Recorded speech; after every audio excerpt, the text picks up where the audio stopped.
The Grand Assembly Chamber was the largest room in the known galaxy. It floated at the center of Station Prime, a massive structure built by the elder races long before humanity had discovered fire. 47 species sat in the circular chamber, each in seats designed for their unique bodies. Some breathed oxygen, some breathed methane, some did not breathe at all. But they all had one thing in common today: they were here to judge humanity. Ambassador stood alone in the center of the chamber. She was 53 years old, with gray streaks in her dark hair and lines around her eyes that spoke of difficult years. She wore the simple blue uniform of Earth's diplomatic corps. No medals, no decorations, just a small pin showing Earth and its moon. Around her, thousands of alien eyes watched, some with curiosity, most with contempt. The rose from his seat. His body was made of living crystal, and light passed through him in strange ways. He was old, very old. His species had been traveling between stars when humans still lived in caves. He looked down with something that might have been pity. "The Council has reached its decision," he said.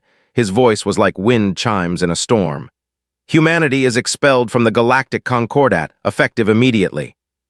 Did not react. She had known this was coming. The continued reading from the formal document. The charges against humanity are as follows. First, uncontrolled breeding. Your population grows too fast. In 60 years, you have increased from 2 billion to 18 billion across 14 star systems. This rate of growth threatens the balance of galactic resources. Wanted to laugh. Humans had colonized dead worlds, worlds no other species wanted. They had built farms in deserts and cities in frozen wastelands. They had not taken a single resource from any Concordat world. Second, aggressive expansion. You have claimed 14 star systems in 6 decades. The average species claims 1 system per century. Your growth pattern suggests conquest, not cooperation. Again held her tongue. Every system humanity had claimed was empty. Barren rocks and gas giants that the elder races had ignored for millions of years. Humans had simply been willing to do the hard work of making them livable. Third, cultural contamination. Human ideas spread too easily. Your music, your stories, your philosophy, they infect other species. Young members of them have begun questioning their elders. Hollow-born children speak of human concepts like democracy and individual rights. This is dangerous. Now understood, this was not about resources or territory. This was about fear. The elder races had built a galaxy that moved slowly, carefully, safely. And then humans had arrived, full of chaos and change and new ideas. They were not expelling humanity for what it had done. They were expelling humanity for what it might become. The ambassador, a tall being that looked like a praying mantis made of shadow, leaned forward. "The humans do not know how to be small," she said. Her voice was cold. "They do not know how to wait. They do not know how to be quiet. They are incompatible with galactic civilization." Other ambassadors murmured in agreement, saw nodding heads and waving tentacles and blinking lights that meant approval. The raised his crystalline hand for silence. "Ambassador, you may speak now. This is your final opportunity to address the council." Looked around the chamber. She saw the merchants who had traded fairly with human colonies. She saw the hollow-born philosophers who had debated with human scholars late into many nights. She saw the younger races, the ones who had joined the Concordat recently, who looked at humanity with something like sympathy.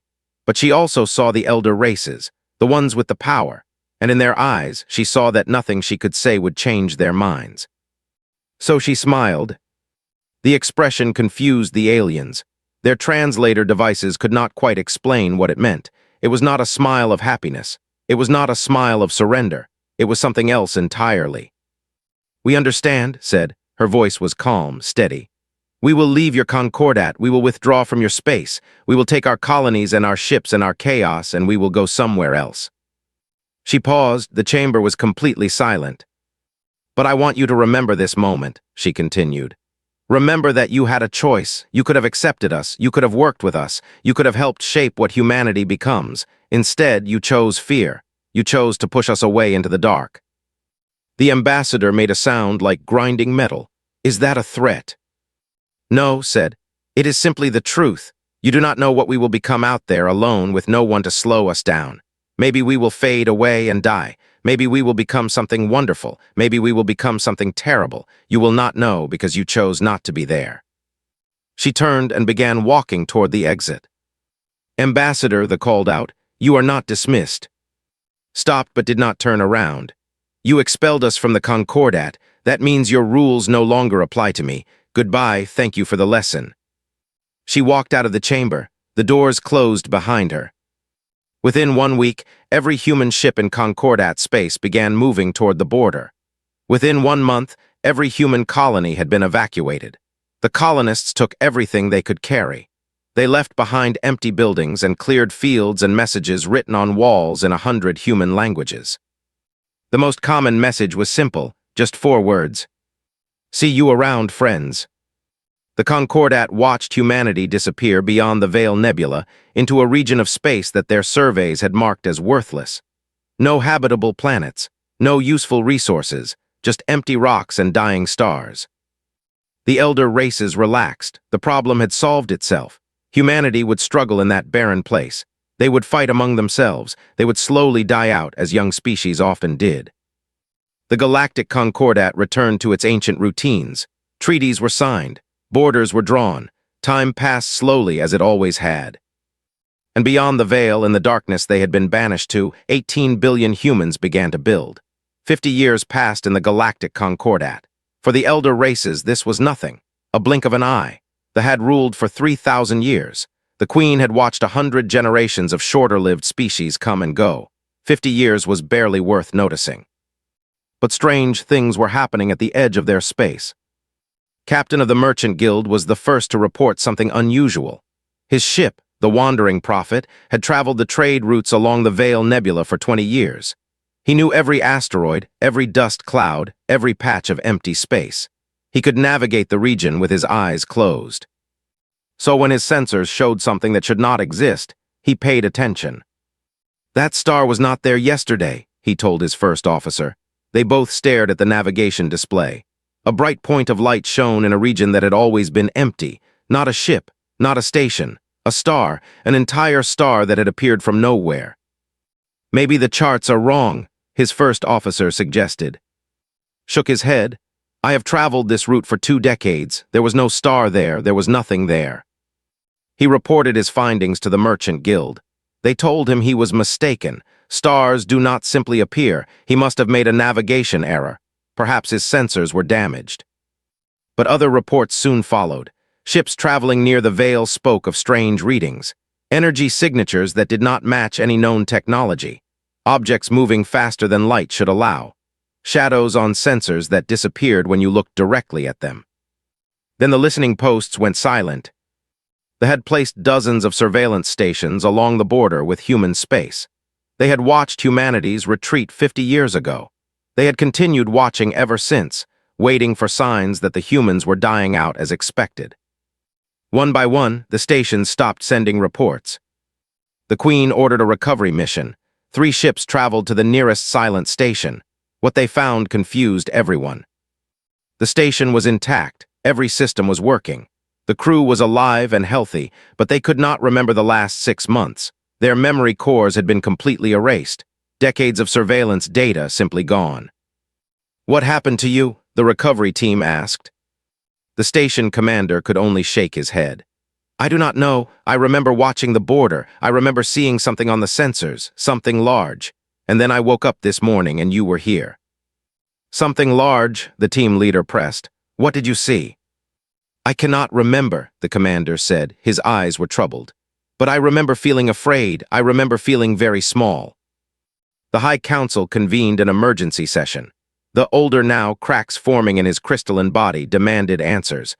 What were the humans doing beyond the veil? Why were the listening posts being silenced? What was the strange new star? No one could answer. Scout ships were sent to investigate. The first 3 returned with damaged navigation systems.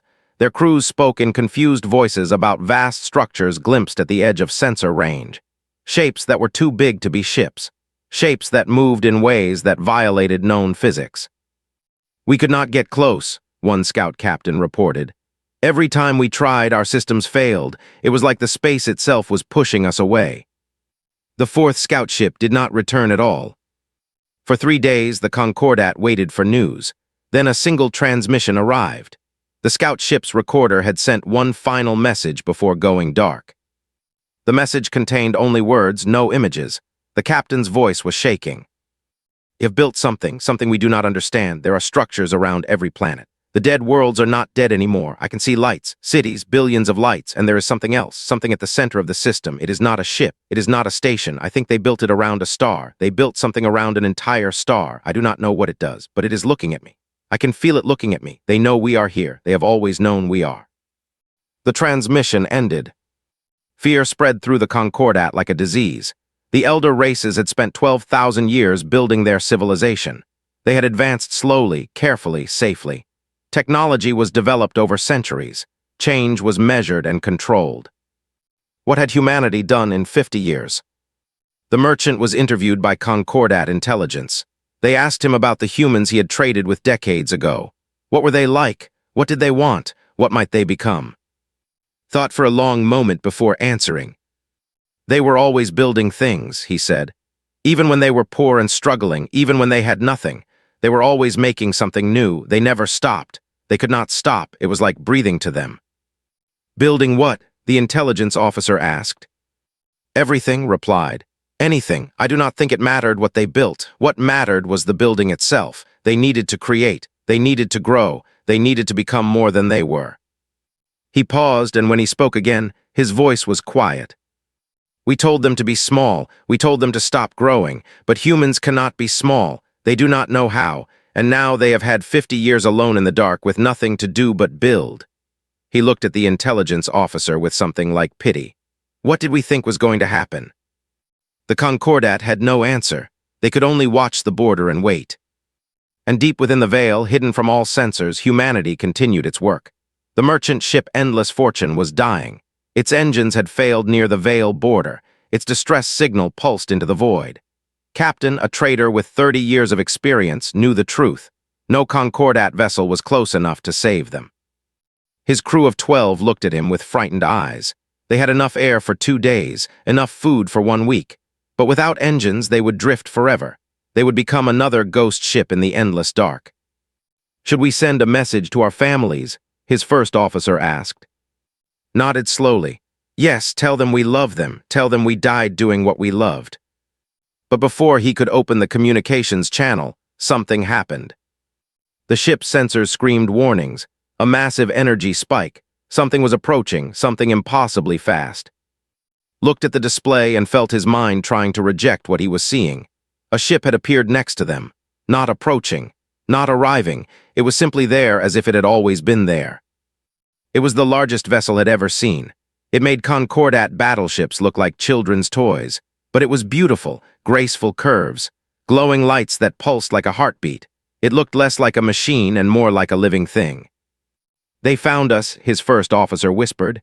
"The humans found us." A voice came through their communications system. It spoke in perfect, with no trace of accent.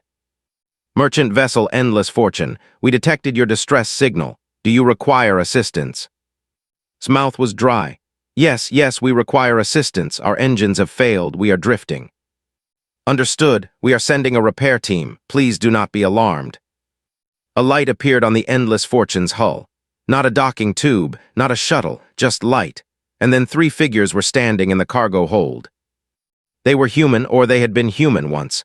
They looked like the humans remembered from 50 years ago. 2 arms, 2 legs, flat faces with soft eyes, but something was different now. They moved with perfect grace. Their skin seemed to glow faintly, and their eyes held depths that made feel like he was looking into forever. "Hello," said the lead human. She was a woman with silver hair that floated around her head as if gravity did not quite apply to her. "My name is Sarah. We are here to help." Found his voice. "How did you get on my ship? There was no docking, there was no shuttle." Sarah smiled. It was a warm smile, full of genuine kindness. "We have learned some new tricks since we last met the Concordat. May we look at your engines?" Could only nod. The 3 humans moved through his ship as if they had built it themselves. They found the engine room in seconds. They looked at the damaged systems with knowing eyes.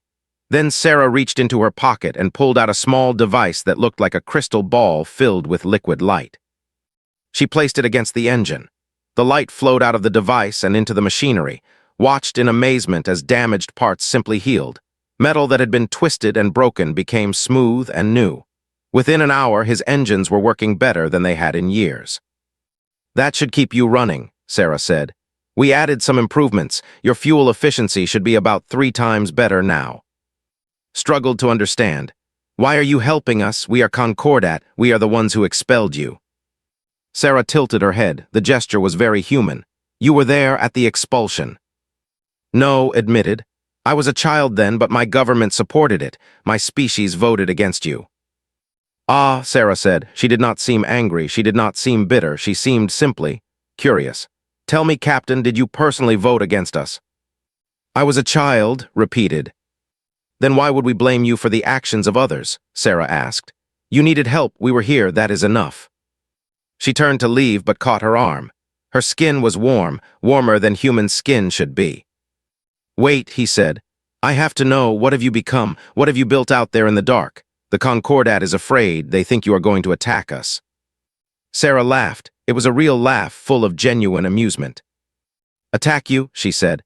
"Captain, we have spent 50 years building a civilization. A real civilization where every species is equal, where everyone has enough, where ideas are shared freely, where no one is told they are growing too fast or asking too many questions." Her eyes sparkled. "Why would we waste time attacking the Concordat? We are too busy building something better." But the listening post said, "The scouts that disappeared. We erased their surveillance data because we wanted to develop in peace," Sarah explained. "We returned your scouts safely to Concordat space. We simply did not want to be watched while we worked." She paused. "We are not hiding anymore. The work is almost done. Soon we will open our borders. Any species that wants to join us will be welcome." "Any species," repeated, "even the Concordat." Sarah smiled again, that strange, warm, knowing smile. "Even the species that cast us out," she said. "We hold no grudge, Captain. We have built something wonderful, and there is room in it for everyone." She and her companions vanished in a shimmer of light. Sat alone in his engine room for a long time. Then he set course for the Concordat capital. He had a message to deliver. The humans were coming back, but not in the way anyone had expected. Captain stood before the Galactic High Council. He was a simple merchant, not used to speaking in such grand chambers, but his message was too important to deliver through official channels. "The humans helped me," he said. "My ship was dying. They appeared from nowhere and fixed my engines. They asked for nothing in return, and they told me something." He leaned forward. His crystalline body was cracked with age now. He had ruled for over 3,000 years, but he had never looked so tired. "What did they tell you?" he asked. "They are building a new civilization," said. "A place where all species are welcome, where everyone is equal. They said they hold no grudge against the Concordat. They said we could join them." The chamber erupted in noise. Ambassadors shouted at each other. The elder races demanded order. The younger races whispered among themselves. The ambassador rose from her seat. Her shadow body flickered with anger. "This is a trap," she declared. "The humans want to divide us. They want to destroy the Concordat from within." "Or perhaps they are simply better than us," said a quiet voice. Everyone turned. The speaker was the Hollowborn ambassador, a being of pure energy contained within a metallic shell. The Hollowborn were one of the founding species of the Concordat. They had helped write its laws 12,000 years ago. When they spoke, others listened. "I have been thinking about the humans for 50 years, the ambassador continued. "I remember what they were like before we expelled them. They were chaotic, yes. They grew quickly, yes. But they were also kind. They shared their ideas freely. They worked alongside other species without demanding special treatment. They made friends everywhere they went." "They were a threat," they insisted. "They were different," the Hollowborn corrected. "And we could not accept difference, so we pushed them away. And what has happened since then? Our civilization has stagnated. We pass the same laws we have passed for. We solve the same problems in the same ways. Nothing changes, nothing grows." The ambassador paused, and when he spoke again, his voice was heavy with shame. "Meanwhile, the humans have built something new, something we cannot understand. They have advanced in 50 years more than we have advanced in 5,000, and instead of using their power to punish us, they offer friendship. They offer us a place in their new world." The ambassador turned to face them directly. "I think we made a terrible mistake 50 years ago. I think we let fear guide us instead of wisdom, and I think it is time to admit that we were wrong." The chamber fell silent. No one had ever heard a founding species admit failure before. "What are you suggesting?" They asked carefully. I am suggesting that we accept their invitation, the Hollowborn said. I am suggesting that we join them. The reaction was immediate. The elder races rejected the idea completely. Join the species they had expelled, admit that humans had surpassed them. Impossible, unthinkable, it would be an admission of weakness. But the younger races saw things differently. Over the following weeks, ships began leaving for human space. At first, it was just individuals, scientists curious about human technology, artists interested in human culture, merchants looking for new trading opportunities. They crossed the veil and entered what humans now call the open expanse. What they found amazed them. The dead worlds were alive. Planets that had been barren rock now bloomed with forests and oceans. Cities of impossible beauty rose toward the sky. Billions of humans lived in comfort and peace alongside members of dozens of other species. Yes, other species. The humans had not been alone beyond the veil. There were beings the Concordat had never met, species from distant galaxies who had found the humans and joined them. There were even species that the Concordat had abandoned centuries ago, groups too small or too strange to be given a seat at the council. The humans had welcomed them all. Everyone deserves a chance, a human administrator explained to a visiting delegation. Everyone has something to contribute, we just have to give them the opportunity. The visitors returned to the Concordat with stories that spread like wildfire.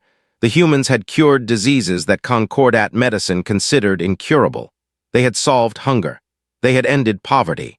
They had built a civilization where every being mattered. And they had done it in 50 years. One by one, species began leaving the Concordat. The Merchant Guild announced that they would relocate to the open expanse. The Hollowborn, true to their ambassador's words, packed their ancient temples and headed for human space. Even the smaller species, the ones who had been ignored for centuries, finally found the courage to leave. They watched his civilization crumble. We must stop them, the Queen demanded. We must close the borders, we must forbid contact with the humans. With what authority? They asked. Half the council has already left. The ships that remain are not enough to patrol our own space, let alone blockade humanity. He stared at the empty seats in the Grand Assembly chamber. We lost this battle 50 years ago. We just did not know it yet. The Queen raged. She called for war. She called for sanctions. She called for anything that might slow the collapse. But deep in her heart, even she knew the truth. The humans had won, not through conquest or violence. They had won by building something better, something the Concordat could never match. And now the galaxy was choosing which future it wanted to live in. The Grand Assembly chamber felt like a tomb. Of the 47 species that had once filled its seats, only 9 remained. A handful of ancient races who had been too proud or too afraid to leave. The rest of the seats were empty, gathering dust. They sat alone on his throne. His crystalline body was more cracked than crystal now. 3,000 years of rule had worn him down, but it was the last century that had truly broken him. A door opened at the far end of the chamber. Light poured in, warm and golden, unlike the cold blue lights of the Concordat. A woman walked in. They recognized her immediately, though it was impossible. Ambassador, the human who had accepted humanity's expulsion 100 years ago. She looked exactly the same, not aged a single day, still wearing that simple blue uniform with the pin showing Earth and its moon. But she was not alone. Behind her came representatives of 30 species. The Hollowborn ambassador, his metallic shell now decorated with human-style art. Merchants in new clothes made of materials that seemed to shift and change color. Scientists who had defected decades ago. And others, species they had never seen. Beings from distant galaxies who had joined humanity's great experiment. Stopped in the center of the chamber, the same spot where she had received humanity's sentence a century ago. "Hello," she said. "It has been a long time." This voice crackled like breaking glass. "How are you still alive? Humans do not live 100 years. "We found a way," replied simply. "We found ways to solve many problems. Death was just one of them." There was silent for a long moment. Then he spoke again, and his voice was bitter. "You have come to gloat, to show me what humanity has become while we rotted here in our empty halls." Shook her head. "No, we came to invite you to join us." They laughed. It was an ugly sound, full of pain and anger. Join you after everything we did? We expelled you. We called you animals. We would have destroyed you if we could. And now you offer us friendship. Yes, said. Why, the word was almost a scream. How can you not hate us? How can you not want revenge? Was quiet for a moment. She looked around the chamber at the empty seats, at the faded banners, at the ancient symbols of power that meant nothing anymore. Then she spoke. When you expelled us, we were angry, very angry. For years, we dreamed of revenge. We wanted to build weapons that would make you fear us. We wanted to return with fleets that would darken your skis. We wanted to make you suffer as we had suffered. She paused. But anger is exhausting. Hate takes energy, and we had so much work to do. We had 18 billion people to feed. We had dead worlds to bring to life. We had a civilization to build from nothing. She smiled, that same mysterious smile she had worn on the day of humanity's expulsion. So we made a choice. We chose to use our energy for building instead of hatting. We chose to create instead of destroy. We decided that the best revenge would be to prove you wrong about us. You called us dangerous. We became protectors. You called us aggressive. We became healers. You said we could not be part of civilized society, so we built a better civilization. She gestured to the beings behind her. This is what we made. A place where everyone is welcome, where no one is judged by how fast they grow or how different they are, where every species has a voice and every person has value. The Hollowborn ambassador stepped forward. It is everything the Concordat should have been, everything we promised but never delivered. This crystalline body trembled. And you want us to join this after we hurt you? Yes, said again. But why? We do not deserve this. We do not deserve your mercy. Walked toward her steps were slow and calm. When she reached his throne, she looked up at his ancient, cracked face with something that might have been pity, or might have been forgiveness. The thing that makes humans dangerous is not our technology, she said. It is not our ability to adapt or grow or change. It is our spite, our stubbornness. When someone tells us we cannot do something, we will break ourselves trying to prove them wrong. She reached out her hand. You told us we were not good enough, so we spent 100 years becoming better, better than you, better than we ever dreamed we could be, and now we have a choice. We can use our power to punish you. We can take revenge for every insult, every rejection, every year we spent alone in the dark. She smiled again. Or we can prove that we really are better. Not just in technology, not just in science, but in our hearts. We can show mercy to those who showed us none. We can welcome those who cast us out. We can be the civilization we always wished the Concordat had been. The stared at her extended hand. His crystalline fingers trembled. If I take your hand, what happens to the Concordat? What happens to everything we built? It becomes part of something bigger, said.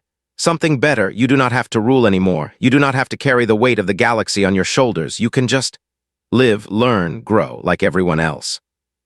The chamber was completely silent. The remaining Concordat ambassadors watched with wide eyes.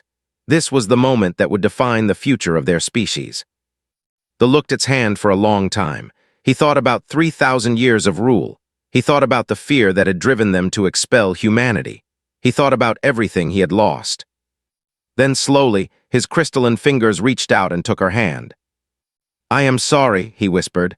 I am so sorry for what we did to you. Squeezed his hand gently. I know, and we forgive you. The grand assembly chamber filled with light, not the cold blue light of the Concordat, not the harsh white light of fear, but a warm golden light that spoke of new beginnings. Outside, ships waited to carry the last members of the Concordat to their new home. The galaxy was changing. The old order was ending. And humanity, the species that did not know how to be small, was leading the way.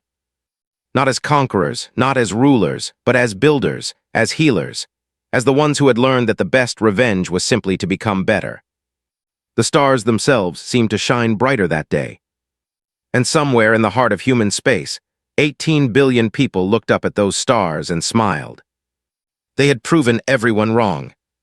And they were just getting started.